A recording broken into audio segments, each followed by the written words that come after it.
We are live, I see. Welcome, everyone, as they're joining in. Hello, and thank you for joining us today. My name is Tom Reed. I'm joining you from south of Salt Lake City, Utah, headquarters of Family Search International. I'm a program manager at Family Search, and I am honored to host today's conversation titled Preserving U.S. Colored Troops Stories. I'm so glad that you would take some time out of your day to join us, whether it's on the East Coast in the afternoon or whether you're just waking up out west of me. We're so glad that you chose to jump in and join us as we have this important conversation about what I believe is one of the most important efforts in African American family history that's happening today, and that's the digitization and indexing of the United States Colored Troop pension files. Now, let me start. I'm going to introduce who we're going to have on here and tell you a little bit more, but I want to tell you a quick story as people are chiming in. And please, if you're joining us today from wherever you are, we want to know where you're coming from. So if you're joining us from Newport News, Virginia, or if you're joining us from Lehi, Utah, please put it in the chat. Let us know where you're coming from. We love to see where people are coming from around the world. And I know some folks have maybe been introduced to this and maybe watching from other countries too. So make sure you put in the chat or in the comments where you're joining us from today. Let me tell you about my experience with these records. So back in 2019, a good friend of mine, you'll see her in just a few minutes, invited me to come to the National Archives. And in the National Archives, I was able to look at the records of soldiers who fought in the Civil War, African American soldiers who were part of the U.S. Colored Troops. And that was my first time ever touching these historical documents and seeing for myself the contribution that these Black men made in helping our nation. And it was deeply moving. But what was more on my mind was about how they were just trapped in this place. The National Archives and Records Administration has done a great job for years of holding records of the United States, but we want to make those more accessible. And so we are engaged in a project. When I say we, you're going to meet my or panelists that are going to be joining me today. We want to share these records and these personal stories, these testimonies, these affidavits, these details that go beyond names and dates. You can see some photos of soldiers and some of the pension applications. This picture actually has a bullet hole in this picture. Or you can see a pension application where they filed to actually get some compensation for their work in the war. These document the lives of these Black soldiers who served in the Civil War and the families who fought to claim the benefits they were promised. And for many African American families, these files may be the only surviving written record of their ancestors' voices. And yet a vast majority of these files, like I said, remain locked away in the aisles and in boxes, undigitized, unindexed, and inaccessible for people who need them the most. Us, you need them the most. That's why the project that we're going to talk about today matters. That's why we're here today. We want to bring this work to the forefront, and we want the public and all to be engaged and help it move forward. This is a call to action, and so I'm asking you now to volunteer, to raise your hand. We need the awareness. We need the work. We need to work together and make these stories searchable and shareable for generations to come. So I'm joined today by three incredible individuals who've been deeply involved in this work, and I'm excited for you to hear from them. The first is Brian Sheffy. He is the director of the Center for Family History at the International African American Museum, and he brings a wealth of knowledge and deep commitment to preserving African American heritage. I know he's personally invested so much time and effort in this project, and I'm so glad that he's been so instrumental in shaping and connecting the historical records to living communities.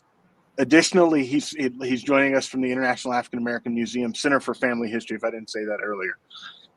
Additionally, he's the co-host with Danya Williams, which you'll hear soon, from Genealogy Adventures. Next up, we have Bernice Bennett. She's the one who actually took me to the National Archives back in 2019, and she is a seasoned researcher and genealogist with extensive experience in collaborating with the National Archives. As a citizen archivist, actually, she became involved in the Civil War Widows Pension Project in 2012. And over the years, Bernice has dedicated herself to assisting families in unraveling their ancestral histories through pension files and other historical documents.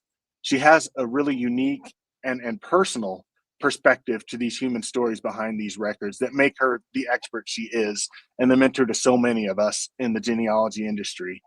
She's also the host of Ancestor Footprints and been doing podcasts for more than a decade, which really show her credibility and knowledge in this industry. And finally, we have Danya Williams. Thank you, Bernice, for joining us. And we're going to get all of you together and join in here. Danya Williams is the COO and managing genealogist at Genealogy Adventures. Now, she is passionate advocate for community-driven history. I've just talked to her just a few days, and I already feel her passion for volunteerism and this work. And she's played a critical role in mobilizing our volunteers and sharing the impact of this work with families across the country. So thank you, guests, for joining me. Thank everybody, all our audience, wherever you're joining us from. I'm so glad you could be with us today as we kind of embark on this discussion of all things. So how are you guys doing? Let's hear from you for a second. Brian, how are you doing? Where are you joining us from today?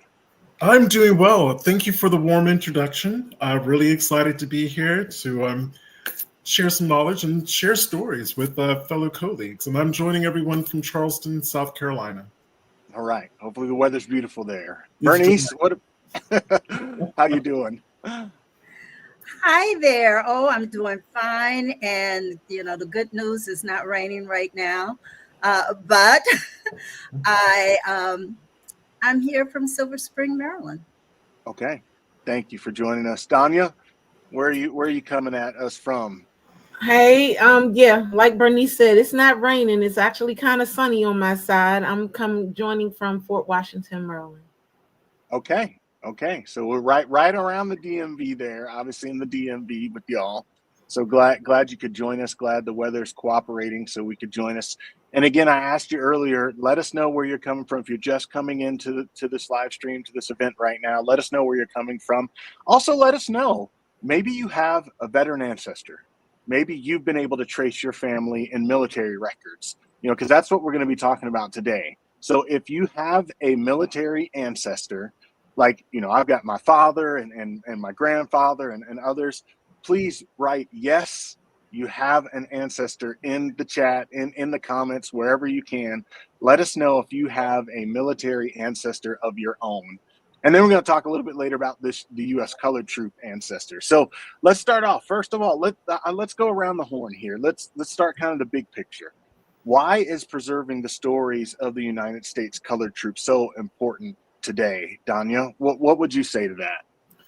I find it to be important because, especially as a volunteer doing this work, finding different information, learning more about the women, what they went through, the widows, what they went through, the actual soldiers and what they went through as far as getting this information, trying to get their information and just to receive their pensions.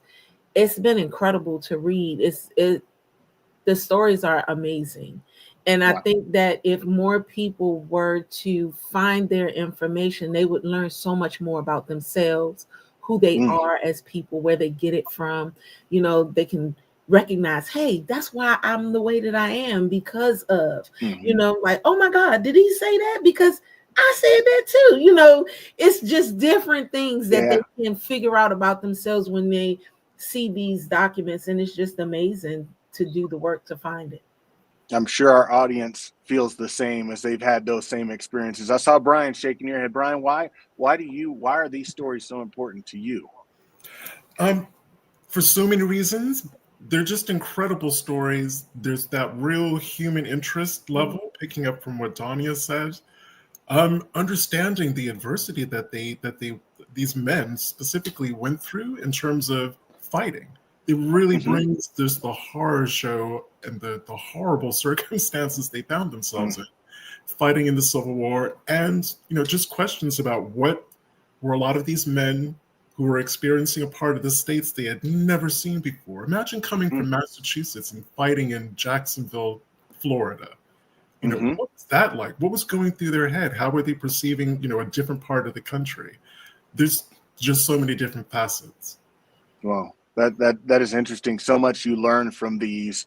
In fact, you shared with me and actually with others. You posted on Facebook about one of the volunteers, Danya. You may know this volunteer, Julie McCormick, who did a Facebook post about kind of the impact that these stories had on her that she posted on Juneteenth. I'd love for the audience to hear the words of someone who's actually working on this project right now. So I don't know if we can pull up that. And Danya, can you kind of give voice to what Julie had to say?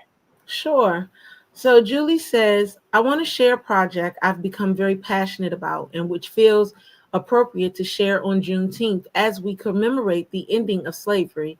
As our current administration actively seeks to destroy African American history, the fact will always remain that African American history is, in all caps, American history. It is the root of most of our progress, most of our problems. There are thousands of vulnerable records sitting in our national archives that document the lives of these African Americans. These records are at risk not only due to their age and fragility, but of simply disappearing due to this administration's objectives. In the beginning of May, I became part of a project organized by the International African American Museum's Center for Family History in conjunction with the National Archives. This project has started with digitizing USCT pension application files, including their wives and children. Currently, we are scanning the files of the 54th Massachusetts Infant Regiment. If you recall the movie Glory, and once all USCT files are completed, we will move on to the Buffalo Soldiers and Homesteaders.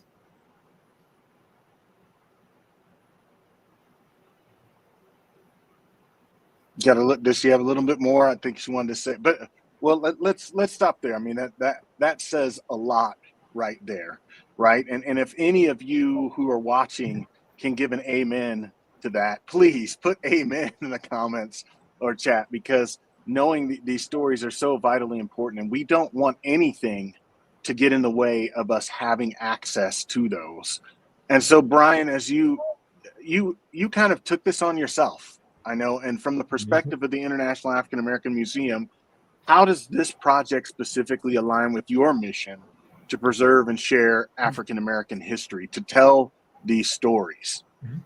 Well, one of the primary focuses, or the reason for the existence of the museum in Charleston, is telling untold African American stories. Or we may tell stories that are already out there, but through a different lens and a different viewpoint. And something that I forgot to say when I was talking about why these records are so important is Black military service in either colonial, the colonies, or what would become the United States is really poorly understood. African Americans have been fighting in this land since King Philip's War, otherwise known as the French Indian War. But in terms of the Civil War, I always get tired of people saying, well, white people fought for your freedom. Well, Black people fought for their freedom too. Mm-hmm. They didn't just sit by and we didn't let other people fight for our freedoms. We fought right alongside. And that's a history that should be honored and respected. And again, that fits within the remit of why our museum exists. Well, thank you for sharing that. And this is, like I said, you've personally taken this on. You've created this project, right? Mm-hmm. If people are interested in learning more about this project, we're going to kind of get into nut bolt. Just for those that are listening, we're going to get into some of the nuts and bolts of the actual project. But if folks want to get involved, Brian, what's the best way for them if they want to know more about what you're doing, what you're leading, what Danya's executing, boots on the ground in DC? How's the best way for them to kind of get connected with this project? So if people would like to volunteer or find out more about different ways that they can actually support what we're doing, I would invite them in the first instance to send an email to it's C for Charlie, F for Frank, H for Henry, at iaamuseum.org. My whole team has access to that email. All of us are, my team as well as myself are up to speed. I'm more than happy to answer any kind of questions. There is a project website, but unfortunately, we can only send that when someone emails us because we've already had 2 hacking attempts. So trying very, very hard to keep that URL out of the public domain. It's the times Yeah. that we live in. It is. Yeah. Well, so you do have a website that explains things. I've been on that website too, and I understand, once people have expressed interest and want to know more, then they can go to CFH at iaamuseum.org. So hopefully put that in the chat so people, and in the comments, so people be able to click on that and email you to learn more. And then you'll point them to the website to get more of that information. Is that right? That's correct. And basically, roughly speaking, there are two groups of volunteers. When I did a call out in February, that was after key National Archive personnel were fired in Washington, D.C. I became really worried about what was going to happen to foundational Black American records, which prompted me to do a call out to get basically some help, some volunteers to be able to start digitizing the USCT pension applications. I thought I was going to be lucky if I got 25 people. I ended up getting over 600. Mm-hmm. So, there was a real hunger out there, specifically back in February. There was a lot of stuff going on. People were just frustrated. They didn't really feel as though they could do anything. And this project actually gave them a way that they felt as though they could support support getting key African-American history out there. Wow. Well, thank you for putting the call out there. If there's anyone who's listening today who answered that call, I know I saw that call going out on social media and people were sharing and things like that. Please put something in the chat. Let us know that you were interested and want to be a part of this. And if you're interested, put in the chat, interested, or put in the chat, I was there first, or hashtag, or whatever you want to put in there to identify yourself. We're so grateful for those who have responded so far to the call for help. So Bernice, you've the veteran in the industry, you've been working at this for quite a while with these pension files and archival records. Can you kind of walk us through what makes these documents so valuable, and especially to families and researchers? Well, first of all, I'm going to break it down into three categories. Thank you. You're going to get basic information, the soldier's name, when and where he enlisted, the circumstances of enlistment and the regiment. Then you're going to find information about that veteran's military career. And you will also find testimonies from individuals. And he's talking about his injuries. And then there's the evidence that supports what he's talking about. Then you will find social information, the year the person was born, the location. Many of them you will find were formerly enslaved. They will talk about that. You will find the name of the enslaver in the file. You will also find information about a slave marriage. You will get a timeline, and I mean a complete timeline from the time they submitted their application for the pension to the time they obtained that pension, which could be anywhere from 4 to 20 years after the Civil War. Can you imagine somebody waiting that long? But you also, and I think I said this before, testimonies of witnesses. Do you know you may even see the former enslaver testifying on behalf of the claimant? Well, you will find that. You will find everyone in that community who knows this person speaking on behalf of this person. Not to mention that you'll see something that may be disturbing.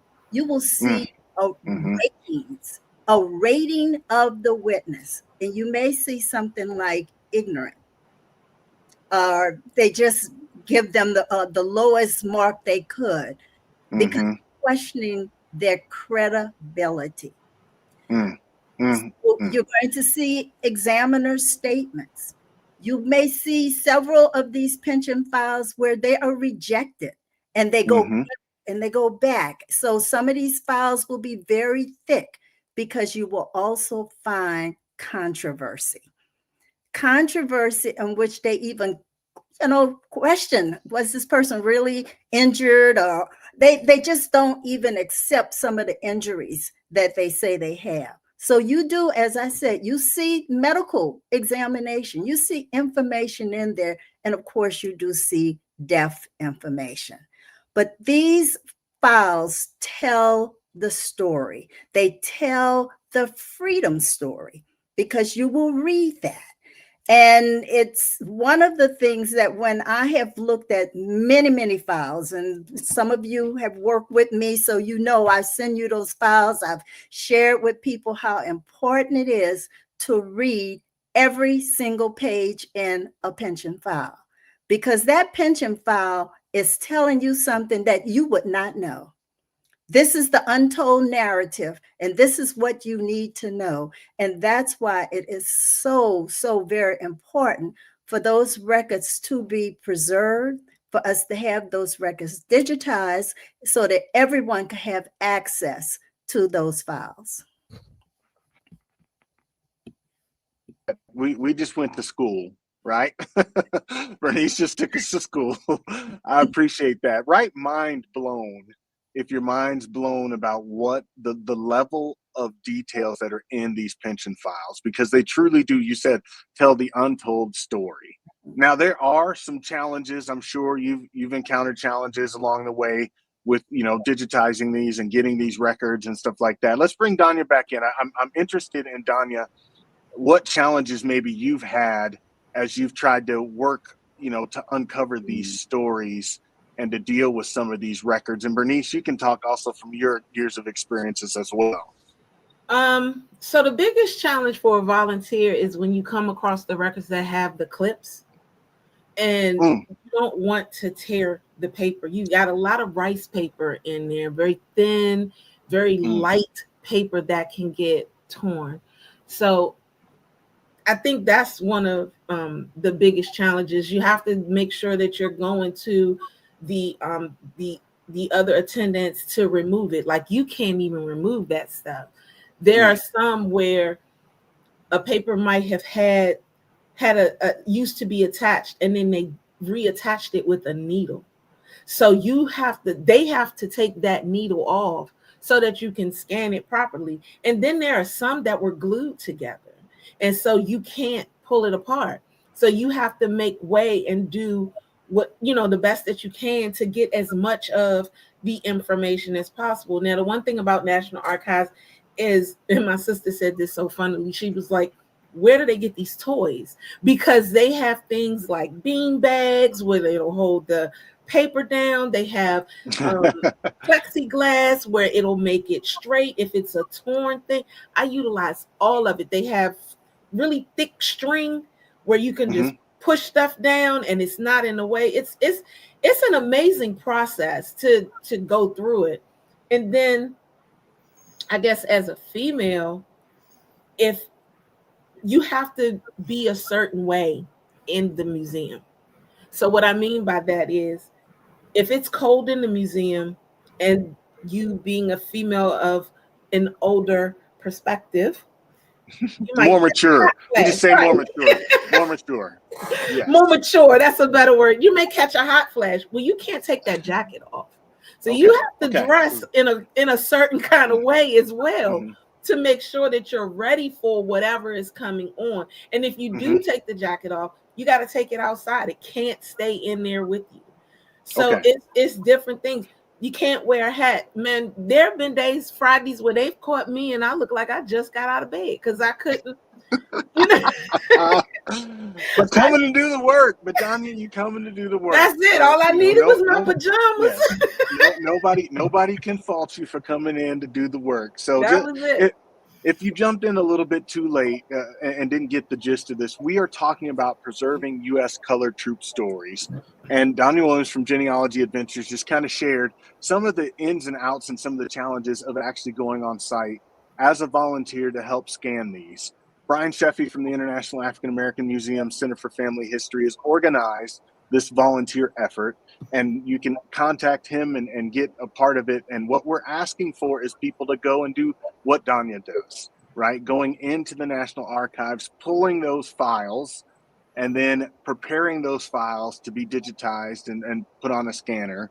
And then there's another half of it, Brian, you're going to talk about in a little bit about the metadata and how volunteers who maybe can't come on site to DC will be a part of it. That's part of this project of what we're trying to do. And Bernice Bennett is our long-term friend, who she has been one who's been after these stories for many, many years, and actually brought me along the way. So I wanted to just catch up anybody who might not have jumped on right at the beginning to kind of see where we're at. We're talking about some of the challenges. So Bernice, from your perspective, kind of as you look at a higher level, not just from the volunteer, what's one of the challenges with these records, and why we need to do this project? Well, first of all, I want to let everyone know that you must have an index card. You can't just Okay. walk into the National Archives and say, I want to pull some pension files. It's not like that. You must have an index card identifying the soldier, the regiment, and then they give numbers. And you must be able to put all of those numbers on your ordering slip so that they can retrieve the file. So what is one of the challenges? Sometimes those files are not there. I have been looking for several files for a very long time. And you'll get a pink slip. You know what those pink slips say? Not here. You need to go to the St. Louis. Check if the record is in St. Louis. Guess what? St. Louis may say, not here. You need to then contact the VA. And so sometimes you find yourself going in there and being disappointed because the record is not there. Now, if the record is there, then, and Danya went through the mechanics of actually scanning the file. If you get stuck and start reading, which sometimes that happens, you might find yourself crying because you will find information in those files that will break your heart. I mean, I'm just letting people understand this. Sometimes I have stopped and started reading, and you know, the name of the game was the scan, but I stopped and I started reading, and I started reading things that said to me, this was the most difficult war. This was the most difficult experience that these individuals had as they tried to get a little compensation for what they did. And, you know, even looking at the widows, the poor widows with children, they would question whether the pensioner was the father. They didn't have DNA tests. They would accuse her of having other men in her life, and that those children may belong to the other men. So understand that you're going to see information in those files that will be heart-wrenching.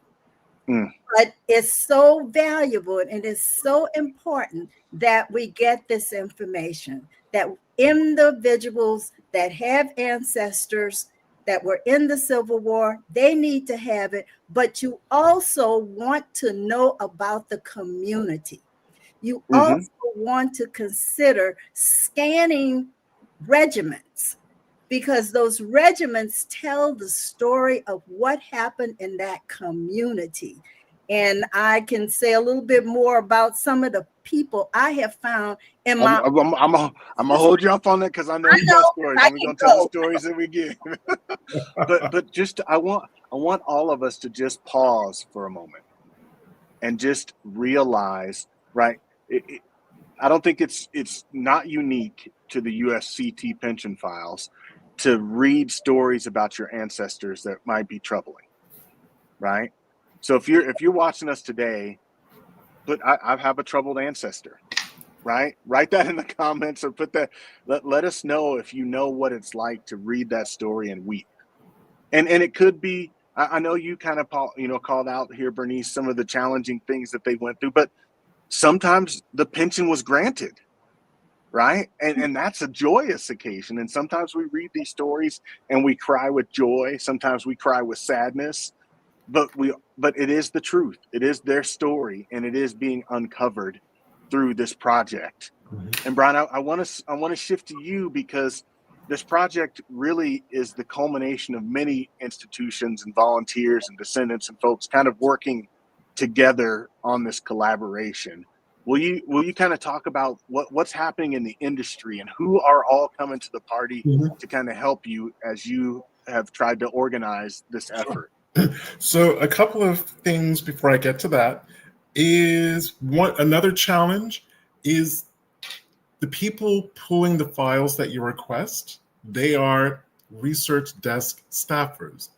So everyone, who works at National Archives has their different areas of expertise, and they're going to be more familiar with some record sets than others. So not everyone is familiar with the United States Colored Tree pension applications. There's a gentleman, I think he works every Friday. His name is Dennis. I want to give him a shout out because he's amazing. He is really familiar with these. Now, everybody put like clapping hands in the comments in the chat for Dennis at NARA. Dennis, hopefully you watch him.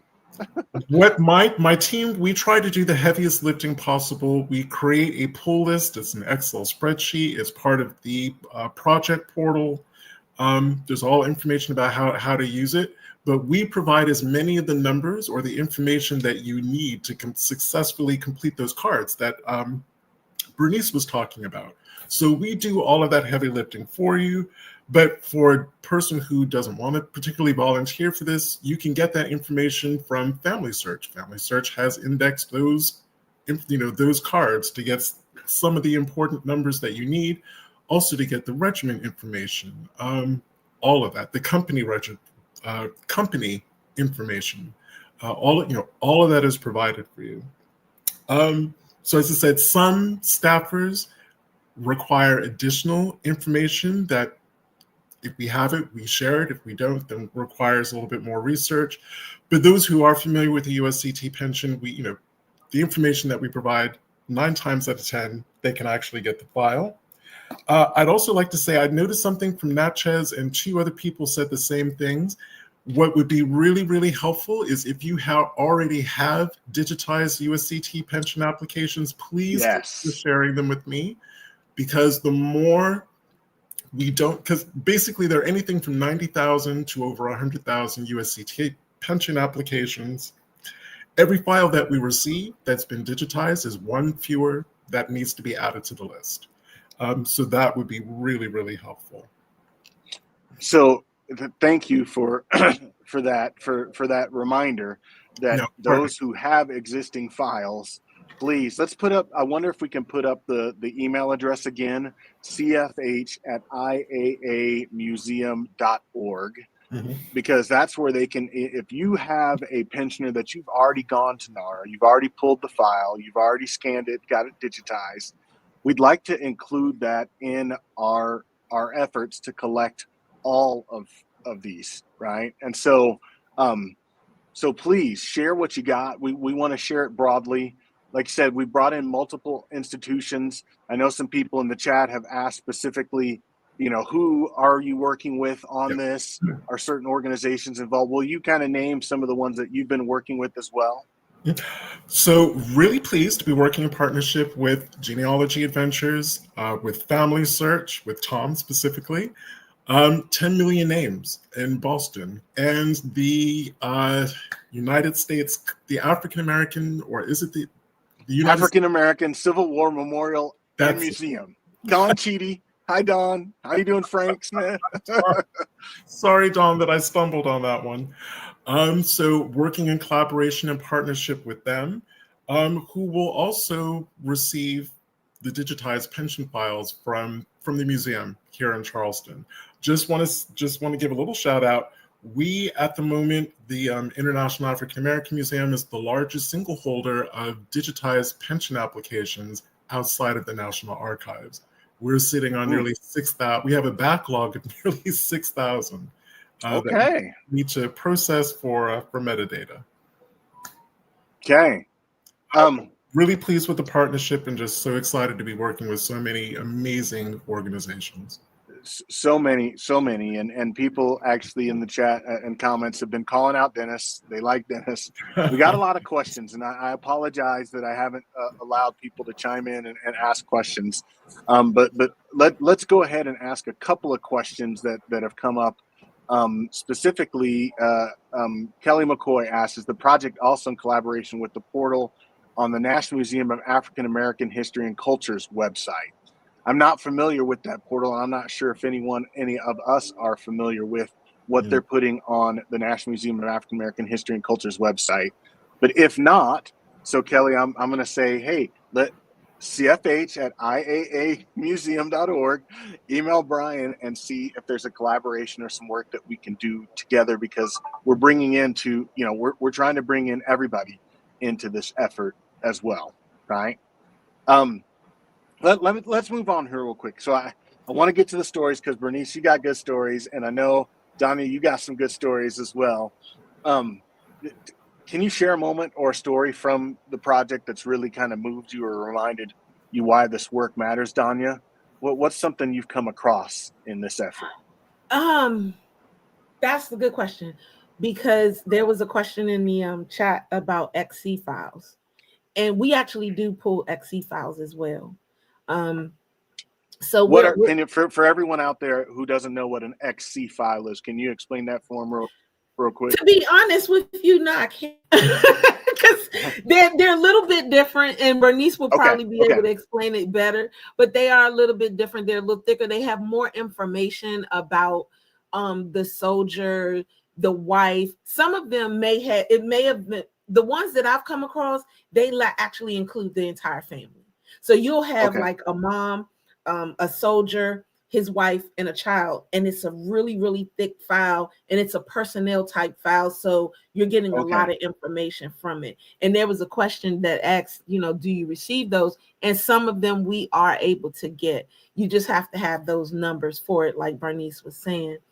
But I'm glad that you said it, because it was an XC file. I still can't remember the name of the person, but I think I'm the only one who's ever found an actual photo of a soldier in the file. And it jarred me. It kind of took me out, because I had been reading all of his information, and then to see him was just, I get chills from it, even talking about it, because now I see him, now I know who he is, and I can put a face with everything that he was saying, what everyone else was saying about him, how his wife talked about him, how his mom talked about him. It was one of the most, it was the strongest one that I came across, because, and another reason why is because some of the papers were exactly 100 years old the day I did it. Whoa. Yeah, we had envelopes that were stamped like May 2nd. I think it was May 2nd. I'm almost positive it was stamped like May 2nd, 1905. And I'm like, oh my God, I have 100-year-old papers in my hand. Wow. And it was just that was one of the most amazing things that I think come across, the dates and recognizing these people, and just having a photo of him was just awesome. Yeah, I mean, it really brings them to life. Like you got to see the photo of them, right? And how much that impacted you. And I know this is a personal thing, and so I'm curious for those who are watching us today, how many of you have a U.S. colored troop ancestor that you've been able to identify in pension files and things like that? I'd love for them to add to the comments or in the chat. Just let us know if you have. I've seen some comments from some folks who do have some ancestors there, and how this has affected them as well.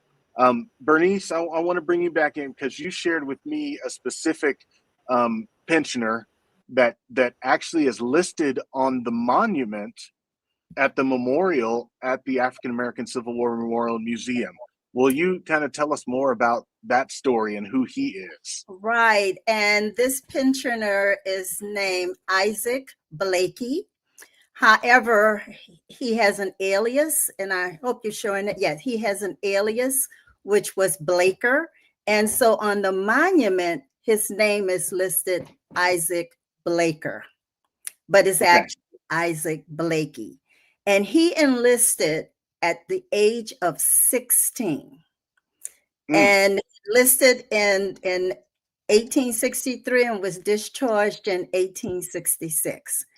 And his file is so rich, it is absolutely amazing. How Be- thick? How thick? You said rich. I mean, some of these are It's over 200 pages long. wow. What's even more valuable is that his enslavers testified. There was even one enslaver that put his family up for sale in 1858, but that person also testified for Isaac Blake. Mm-hmm. His descendants are very much into the Blakey family history, and they provided me with this photo. And I think I have another. Do I have another slide? I think there's one that shows Yes, it actually on the Yeah, yes, he's yeah. This actually one. on the monument, and that's his name. And this is what you will find with all of the soldiers. They're Mhm. they're at the African American Civil War monument, and this is it's just so valuable if you can find your ancestor was in the Civil War. Also find out their regiment, and then go to the African American Civil War monument or get somebody else to go and take a picture for you. That's your history, and it's Wow. valuable history. And it's memorialized in that monument. Shout out to my cousins, the Blakeys, because they are really into family history. And Susan, she is my go-to person. We talk a lot, and I'm just so proud of the fact that the family, everyone has received the Civil War pension file. I said, here, give it to everybody because it's their family. Everybody needs to have a copy of a record of a family member. AXA. That's the whole crux of this, project, is to make it more accessible to all. And so if you have a personal, I've seen this question come up a few times.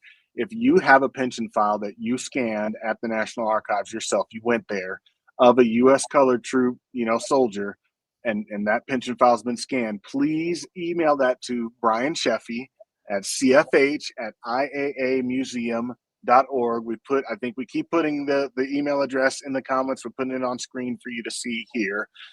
As we kind of wrap up here, I want to get back into, again, the need for volunteers and why it's so important, and what the nuts and bolts are of things that we can be doing. So hopefully Danya and Brian can jump back in here. Well, actually, if I can, please. I have 3 quick stories. One.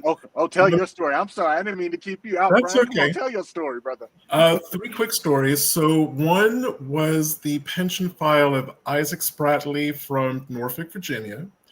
His former enslavement mistress she was asked to provide an affidavit for he and his wife, and that woman was so petty. She was like, "No, they abandoned me. They abandoned me in my time of need, and I refused to help them." That was her letter. That was how petty that was. So it gets real. Some of these get real. It gets real. A really amazing one that Bernice Bennett donated in a really large batch of pension files that she had. He was a Hungarian immigrant who not only fought for the Union, he specifically fought for the USCT, and I believe he began fighting about 5 years after he emigrated to the United States. Interesting. And he became a captain down in Louisiana. That was an amazing find, and that's actually up on our archive on the museum's website. But then I found some amazing information about my second great grandfather. His name is George Washington Jossi from Rich Square, North Carolina. I think we've actually got this pension file, an image of this. I don't know if we can throw that on the screen for folks to see, but what was his name again? Sorry. George Washington Jossi. Okay. From Rich Square, North Carolina. He fought, and one of the other reasons why these files are amazing is they give detailed physical descriptions. My family does not have a photograph of this particular ancestor, but his physical description was amazing. We've always laughed in my family about one of my siblings because they have very unusual amber-colored hazel eyes. And we always kind of wondered where those eyes came from. Well, you probably can't see it in this description. Who had hazel eyes in my family? George Washington Jossi. Mystery solved with a pension application. Unfortunately, he saw some rough times in the battle. He actually lost an eye in the course of the Civil War. But other than that, getting his physical description, what he looked like, was kind of invaluable. It really. I mean, it was so good that Danya had the photo that she found in that one app, but you don't always have those photos. So those descriptions really bring them to life. You really get to know who they were. I tried to find it for this for the podcast. I had seen a wedding photo of a wedding photo in front of a church. I believe it was in Georgia. That was part of the pension application. Someone actually sent in their photograph of their marriage to prove that they got married. Well, that's amazing. Well, I've got a lot of people, they've asked a lot of detailed questions. And so I apologize to my friends like Renato. I haven't got to your question. There's some questions about Black naval personnel. There's some other details about nuts and bolts about how you get into NARA, and things like that. Brian, I'm going to point them to you for kind of these follow-up questions, and just let everybody know that the chat will be open. If you switch over to Facebook, for example, or if you leave a comment there, we'll make sure that our panelists go over and take a look at some of those comments and can address those directly there. Or you can ask those questions via email at cfh@iaamuseum.org. You can hit up Brian and kind of get more of the nuts and bolts and some of the details that we weren't able to cover today. We want to thank everybody who's joined, but before we sign out, I really want to talk about what you're asking volunteers to do and what people can do after this program today. So let's bring everybody back on screen so we can see everybody. But Brian, I want you to kind of lead us when you're talking about what can volunteers sign up for and do today, and how can that help the work? So when someone sends their email to the cfh@iaamuseum.org email address, they will that email address gets put into our email management system. They will get an email that explains the project, how it's structured, and a lot more details. They will also get a link to the project portal, where they're going to be asked to basically say, would they like to go to one of the 3 National Archive sites? That's Washington, D.C., that's College Park, Maryland, and St. Louis, Missouri, to actually scan and digitize the file. It gives more information about the quality of scans that need to be done, the kind of scan, if you're going to bring a scanner, what kinds of scanners are allowed and not allowed. It'll literally step you through the process, how to get your researcher's card. It's one of the first things that the staffers behind the desk are going to ask you. Show your research card. There's a little quick course that you have to take online that tells you the do's and don'ts. Donnie has started to cover what some of those were about coats. You can't have liquids out. There's certain, you can't take staples out. All the ways about handling documents and all of this good thing. All of that's provided. So information about being a digitizer, and then information about how to be a metadata volunteer. So that you can do from the comfort of your own home. We use Dropbox to receive files and to share files. It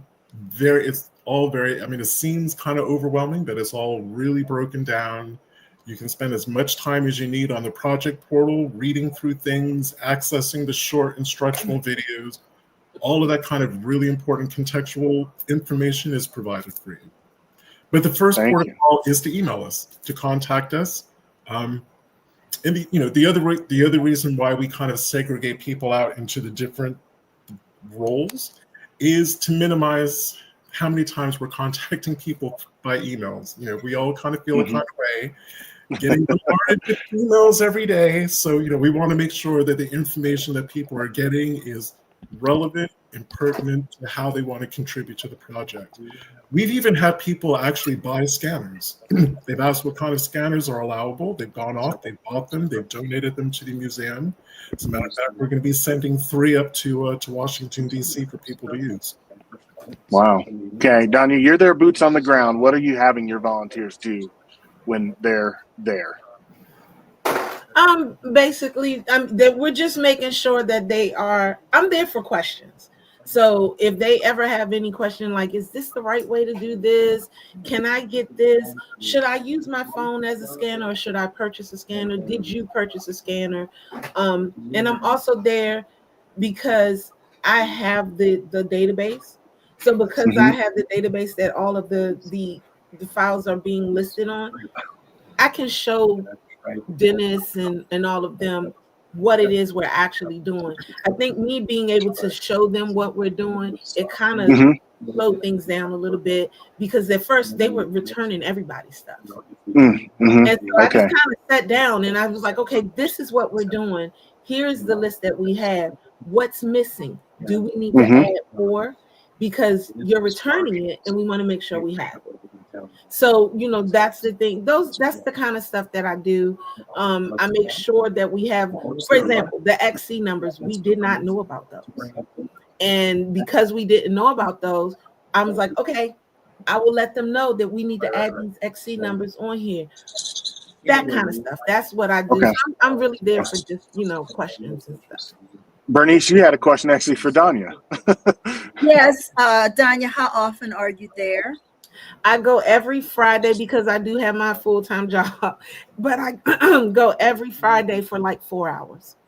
So is this the only day that people will be able to get the list, or do you provide them with the list prior to showing The up? list is provided to every individual person so they know who they're going to. So for example, Angela asked the question, is it checked off when it's digitized? We actually have on our individual list, once we finish digitizing something, we put the date that we did it and then we check it off that it's digitized. We also have on that list that if it's not in the building, we check it off. It's not in the building. Brian and them, they did an excellent job with the information on how to get stuff done. And it's all right there on that list. But if I'm there on a Friday and you have a question about something on like how to do something, when to do something, I'm always there to help. Also, do you have like a liaison? I mean, I heard you mentioned Dennis, but let's say Dennis is not there. Do you have someone else that someone could reach out to if you're not there? I don't have anybody like that, but I think Dennis is such a staple at NARA. I don't think he'll leave until he until he retires. But overall, Don't no, go nowhere, I Dennis. know Don't go him. nowhere. He can't go Don't nowhere. go I've nowhere, already Dennis. told him that. It's a no. Yes. It's a no. Okay. So, Well, yeah, again, one Dennis of the is things. the best person that we have that actually understands everything. But I did show that database to all of them, so now they're familiar. If that helps. Also, I have one more question. Is the database by regimen? Okay, The database that Brian and them did USCT by regimen. Right now, me and two other people are working on the 103rd and the different groups within the 103rd. So yes, they are based by date. Danya and the other two that are with Danya are working from a different list. For the actual volunteers, there is a spreadsheet, instructions on how to use it. When they go in and get themselves ready, they immediately tick the box to let all the other researchers working that day know that that file has been. I'm checking. Then there's a whole bunch of other, they select whether they were fully able to scan it, whether they were partially able to scan it. They were only able to partially scan it. There's a notes section, so they have to complete that to let us know why that was only partially scanned. So really, all of that kind of information is available on the project portal. The other thing that I wanted to say is the volunteers themselves have created a wonderful supportive community. We have people that have been coming in since February, and there is a real kind of camaraderie amongst them. Even so that on the project portal, there's a little chat. It's interactive chat. It's locked down for the portal. No one outside of the portal can get into there. And I've already seen messages going, "Hey, I'm going to be I'm traveling into DC from California. I'm going to be there on, these days between these times. And it's just wonderful to see people go, hey, we usually sit over here, come over and introduce yourself. If you have any questions, we'll be more than happy to answer them. Last but not least, the project partners behind this, we have put in for grant funding, significant amount of grant funding. Mhm. We're waiting to hear. I'm going to be positive. When we hear that we have successfully won that grant, we will be hiring a part-time project manager who will be going in Monday through Thursdays. Okay. Wow.